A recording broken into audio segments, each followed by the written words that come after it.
할렐루야. 사랑하고 축복합니다. 금요 예배에 나오신 모든 분들에게 하나님의 또 위로와 또 평강이 함께 하시기를 간절히 소망합니다. 성도의 진정한 개혁은 무엇일까요? 오늘 말씀을 통하여 우리가 한번 또 살펴보고 또 도전받고 적용하는 복된 시간 되기를 간절히 소망합니다. 페르시아 왕의 술 맡은 관원으로 있던 이 느헤미야는 예루살렘 성은 허물어지고 성문이 불탔다는 소식에 수일 동안 슬퍼하며 하나님 앞에 금식을 하였습니다. 그리고 왕으로부터 기한을 정한 허락을 받고 유다 총독으로 와서 예루살렘 성벽을 재건하고 민족의 재통합이 이루어진 후에 다시 페르시아로 돌아갔습니다. 그러다가 다시 고국에 영적으로 타락한 소식을 듣게 되었습니다. 그리하여 1년 만에 다시 예루살렘에 돌아와 신앙개혁을 단행하게 되었습니다. 개혁은 어느 시대, 어느 조직에서든지 필요한 것입니다. 시기적절한 이 개혁이 이루어지지 않으면 조직이 부패하거나 또는 혁명, 때로는 반란이 일어날 경우도 종종 있습니다. 오늘 느헤미야의 이 영적인 개혁을 통하여 또 나는 어떠한 개혁을 해야 할까요? 우리 1절과 2절을 다시 한번 읽어보도록 하겠습니다. 그날 모세의 책을 낭독하여 백성에게 들렸는데 그 책에 기록하기를 암몬 사람과 모압 사람은 영원히 하나님의 총회에 들어오지 못하리니 이는 그들이 양식과 물로 이스라엘 자손을 영접하지 아니하고 도리어 발람에게 뇌물을 주어 저주하게 하였음이라. 그러나 우리 하나님이 그 저주를 돌이켜 복이 되게 하셨다 하였는지라. 아멘. 먼저 우리의 삶 가운데 말씀을 통한 개혁이 이루어져야 한다라고 성경은 말씀하고 있습니다. 성벽 재건 후 또 신앙이 재건되어 믿음으로 살던 유대인들은 세월이 흐르자 또다시 타락의 길을 걷게 됩니다. 성벽 재건 후 정말 이 왕과의 약속을 지키기 위해서 페르시아로 돌아갔던 이 느헤미야가 민족의 영적인 타락의 소식을 듣게 됩니다. 그래서 다시 예루살렘으로 돌아오게 됩니다. 고국에 돌아온 느헤미야는 지난날 모세에게 말씀하셨던 하나님의 말씀을 실행함으로 계획을 또 개혁을 실행했습니다. 자, 6절과 7절을 보세요. 제가 읽어드리겠습니다. 그때에는 내가 예루살렘에 있지 아니하였느니라. 바벨론 왕 아닥사스다 32년에 내가 왕에게 나아갔다가 며칠 후에 왕에게 말미를 청하고 예루살렘에 이르러서야 엘리야십이 도비아를 위하여 하나님의 전뜰에 방을 만든 악한 일을 행한 것을 내가 알았다. 율법, 하나님의 말씀은 이스라엘 백성들의 이 죄를 깨닫게 하고 또 각성하게 합니다. 그래서 말씀을 통하여 자신들의 형편과 또 상황을 돌아보게 되는 것입니다. 그래서 하나님의 말씀은 좌우의 날선 검과 같다고 히브리 기자는 고백했습니다. 하나님의 말씀을 듣고 3절의 백성들이 곧 섞인 무리들을 이스라엘 가운데에서 모두 분리하였다라고 성경은 기록하고 있습니다. 하나님의 말씀은 우리의 마음을 감찰하시고 죄를 깨닫게 하시고 또 회개하도록 만들어 주십니다. 그리고 우리를 변화시키고 다시 소생하게 하는 능력이 있습니다. 하나님의 말씀은 엠마오로 내려가던 사람들을 다시 회복하여 예루살렘으로 올라오게 하는 능력이 있습니다. 그러므로 마땅히 우리의 개혁의 시작은 말씀을 읽고 또 율법을 낭독하여 모든 백성들이 듣게 하는 것입니다.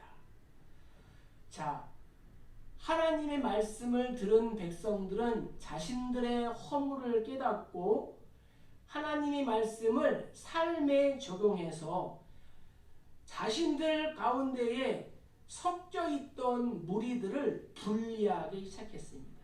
여기에 섞인 무리라 하는 뜻은 함께 사귀다라는 그러한 뜻인데, 이스라엘 백성들이 암몬과 모압을 비롯하여 일부 잡족들과 함께 사귀며 교제하며 살고 있었다는 것이에요. 그런데 그것을 어떻게 해요?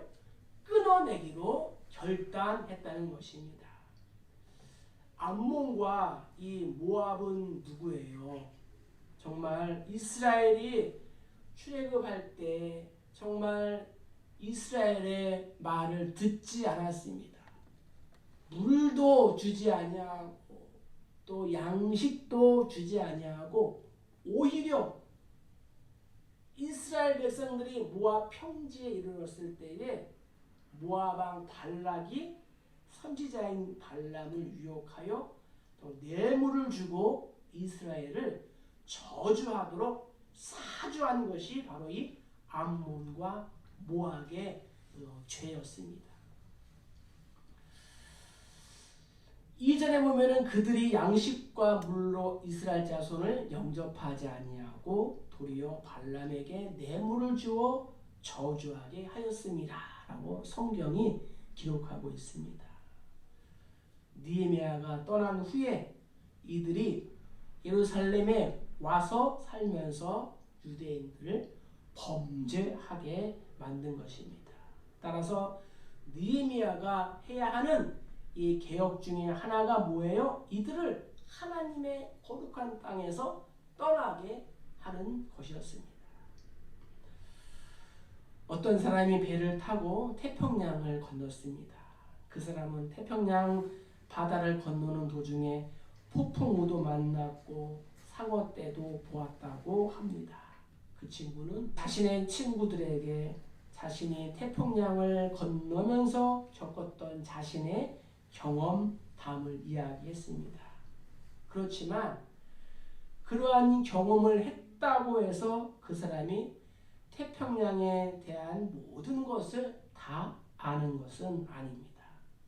마찬가지로 우리가 어떠한 종교적인 체험을 했다고 해서 종교에 대하여 다 알 수는 없습니다.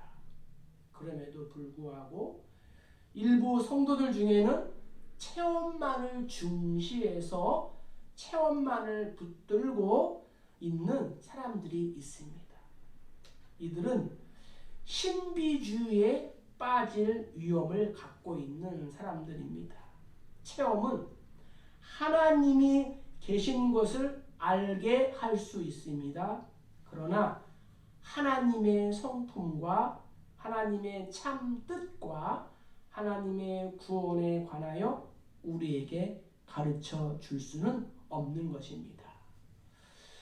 모든 성경은 하나님의 감동으로 된 것으로 교훈과 책망과 바르게 함과 의로 교육하기에 유익하니 이는 하나님의 사람으로 온전하게 하며 모든 선한 일을 행할 능력을 갖추게 하려 함이라.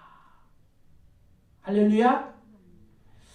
그러므로 우리도 체험이 중요합니다. 또 필요합니다. 그러나 하나님의 말씀인 성경을 체험이 앞서서는 안 되는 것입니다.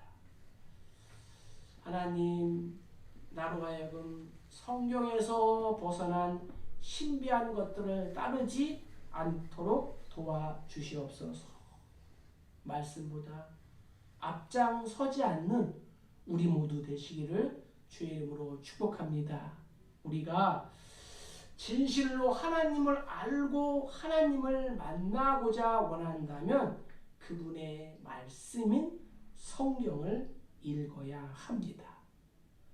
우리 모두 말씀을 통하여 자신을 개혁하는 우리 모두 다 되시기를 주님의 이름으로 간절히 축복합니다. 자, 두 번째 우리가 8절과 9절을 읽겠습니다. 내가 심히 근심하여 도비야의 세간을 그 방 밖으로 다 내어 던지고 명령하여 그 방을 정결하게 하고 하나님의 전의 그릇과 소재물과 유향을 다시 그리로 들여 놓았느니라. 아멘. 두 번째 느헤미야가 단행한 개혁은 악을 제거하는 개혁이었습니다. 따라서 우리의 삶 가운데도 이러한 악들을 제거하는 개혁이 필요합니다. 성경은 악은 모든 모양이라도 버려라고 말씀하였습니다. 이스라엘 중에 있는 이 죄악을 제거하는 것이 느헤미야의 두 번째 개혁이었습니다. 느헤미야가 떠난 후 지난날 성벽 재건을 집요하게 방해했던 암몬 사람 도비야가 성전 안에 성물을 두는 이 골방을 개조해서 자신의 전용 거실, 자신의 방으로 삼고 있었습니다. 이것은 단적으로 이것을 허락해 준 당시 대제사장인 이 엘리야십의 부패와 타락에서 온 것이기도 합니다. 그는 대제사장으로서 도저히 할 수 없는 신성모독을 범하고 있었던 것입니다. 이것이 신성모독이에요. 그는 뇌물을 받고 자기의 유익을 꾀했을 뿐만 아니라 암몬 사람인 그를 백성들이 존경하도록 했습니다. 이방인이 하나님의 성전에 방을 만들고 거기서 거주한 거예요. 뿐만 아니라 그는 유다의 대적인 산발랏의 딸과 자신의 손자를 혼인을 시켰습니다. 거룩하고 구별되어야 할 대제사장이 이방인과 통혼을 하는데 앞장을 선 것입니다. 여기서 느헤미야가 내가 심히 근심하였다라는 이 말은 성벽 건축을 방해했던 이 산발랏의 일당의 이러한 군사 공격만큼 두려운 일로 여겼음이 분명합니다. 산발랏이 누구입니까? 무너진 성벽을 건축하는데 방해한 사람이 아닙니까? 따라서 느헤미야는 당시 대제사장인 이 엘리야십을 추출하고 그리고 하나님의 성전의 이 방을 정결하게 하였습니다. 물이나 피를 뿌리는 정결 의식을 했습니다. 그리고 이 성전에 그릇과 또 소재물과 또 유향 등 신령한 것을 다시 들여 놓게 했습니다. 이방인으로 인하여 더럽혀진 성전이 다시 깨끗하게 회복이 된 것입니다. 예수님께서도 신약 시대의 성전에서 장사하는 자들, 돈 바꾸는 자들을 다 내어 쫓으시면서 뭐라고 말씀하셨습니까? 이 집은 만민이 기도하는 하나님의 집이다 말씀하셨습니다. 로마에서 기독교를 최초로 승인한 황제가 콘스탄틴입니다. 이 콘스탄틴 황제가 죽은 후 줄리안이라는 로마 황제가 자리에 올랐습니다. 이 줄리안 황제는 원래 기독교 신자였으나 황제가 된 후 권력과 또 영화를 누리게 되자 예수님을 배반했습니다. 때문에 교회 역사는 그를 배신자 줄리안이라고 부릅니다. 우리가 교회사를 공부하면은 이 줄리안은 배신자, 또 배교자 이렇게 나옵니다. 이 줄리안 황제가 재임 시 로마와 바사국, 페르시아 사이에 전쟁이 일어났습니다. 바사국으로 진격해 가는 도중 줄리안 황제는 길에서 믿음이 독실한 이 군인을 비웃었습니다. 그러나 얼마 후 줄리안 황제는 전장에서 싸우다가 예상치 못한 심한 부상을 당해서 비참하게 죽게 되었습니다. 그때 죽으면서 하는 말이 이 말입니다. 오 갈릴리 사람이요, 당신이 결국은 승리했습니다. 오 갈릴리 사람이요. 누구예요? 바로 예수 그리스도. 그는 자신의 이 배반을 통회하며 죽어갔습니다. 하나님을 거부하고 고의로 율법을 저버린 사람은 악인입니다. 악인은 악인끼리 모여서 악을 도모하고 서로의 악행을 격려하고 칭찬합니다. 그러나 하나님을 경외하고 율법을 지키는 의인은 악을 미워합니다. 그래서 의인은 절대로 악인과 타협하지 않으며 또 나아가서 악인을 대적하는 것입니다. 언제나 종교는 외부의 적 때문이 아니라 이 내부의 적에 의하여 부패하고 그 생명력을 잃게 됩니다.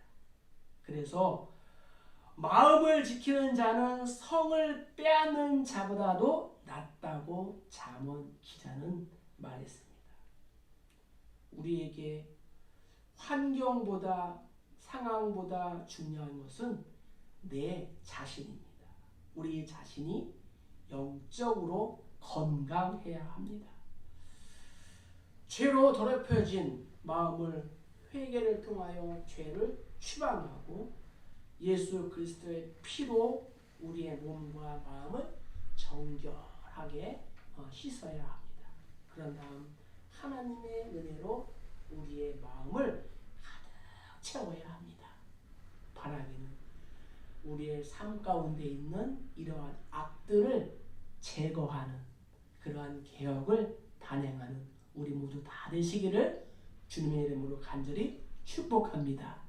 자, 이제 세 번째 우리 10절부터 12절까지 한번 읽겠습니다. 내가 또 알아본즉 레위 사람들이 받을 몫을 주지 아니하였으므로 그 직무를 행하는 레위 사람들과 노래하는 자들이 각각 자기 밭으로 도망하였기로 내가 모든 민장들을 꾸짖어 이르기를 하나님의 전이 어찌하여 버림바 되었느냐 하고 곧 레위 사람을 불러 모아 다시 제자리에 세웠더니 이에 온 유다가 곡식과 새 포도주와 기쁨의 11조를 가져다가 곡간에 드림으로. 아멘. 세 번째 느헤미야가 단행한 계획은 또 이 하나님의 말씀을 우리의 삶 가운데 적용하는 그러한 개혁을 했다. 따라서 우리도 읽고 듣고 또 배운 하나님의 말씀을 삶에 적용하는 그러한 개혁이 필요한 것입니다. 느헤미야는 레위 사람들이 받아야 할 생활비를 회복을 시켰습니다. 레위는 제사장을 도와서 하나님의 성전에서 제사와 예배로 섬기는 그러한 일을 감당했죠. 느헤미야가 다시 돌아와 보니 레위 사람들이 성전의 직무를 버리고 다시 그들의 밭으로 돌아가고 말았습니다. 레위인들이 그 땅으로 돌아가게 된 것은 그들이 성전을 섬기는 데에 따른 대가 보수를 받지 못한 데 있었습니다. 그래서 내가 또 알아본즉 레위 사람들이 받을 몫을 주지 아니하였으므로 그 직무를 행하는 레위 사람들 또 노래하는 자들이 각각 자기 밭으로 도망가였다라고 성경은 기록하고 있습니다. 그래서 느헤미야는 당시의 민장들, 리더십들을 다 꾸짖었습니다. 그러나 사실 궁극적인 책임은 대제사장인 엘리아십에게 있었습니다. 그 한 사람의 타락이 성전의 모든 이 제사와 예배의 기능을 상실하게 했다는 것입니다. 그렇다고 해서 레위인들이 책임이 없는 것은 아닙니다. 그러나 느헤미야는 그들을 이해하고 그들의 생활비를 다시 지급하도록 하여서 이 성전의 기능이 정상적으로 회복하도록 하였습니다.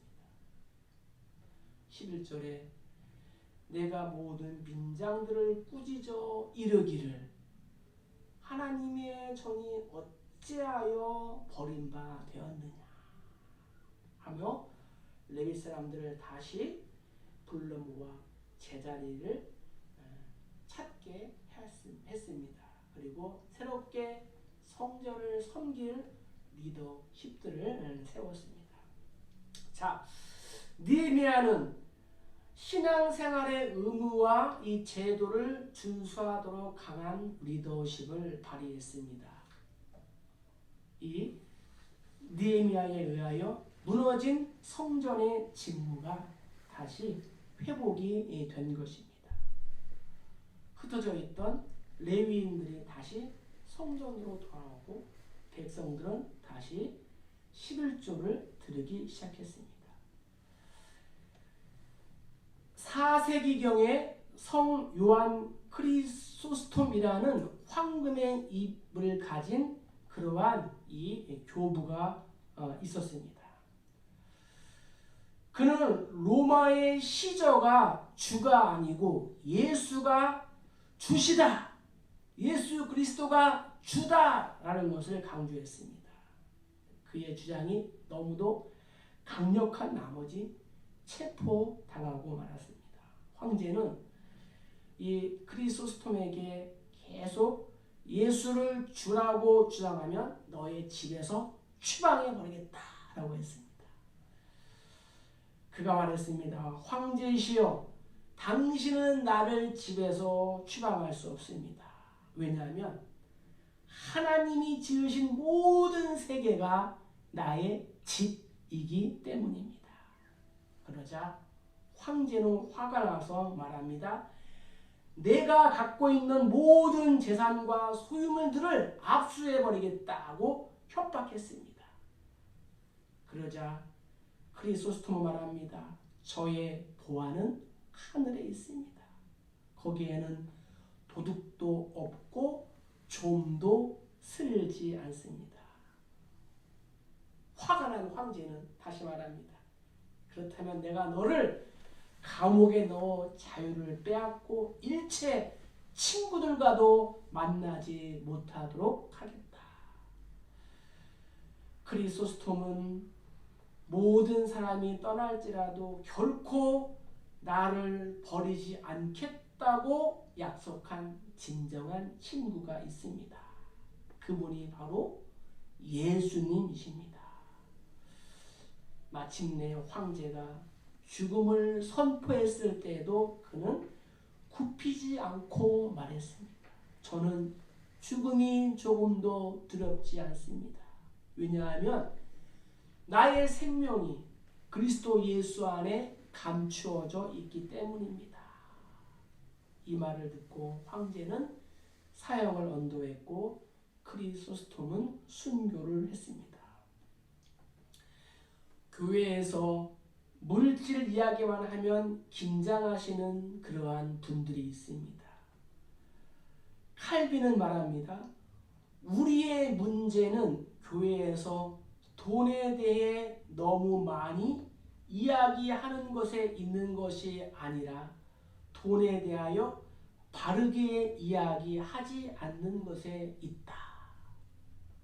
존 웨슬리도 비슷한 말을 남겼습니다.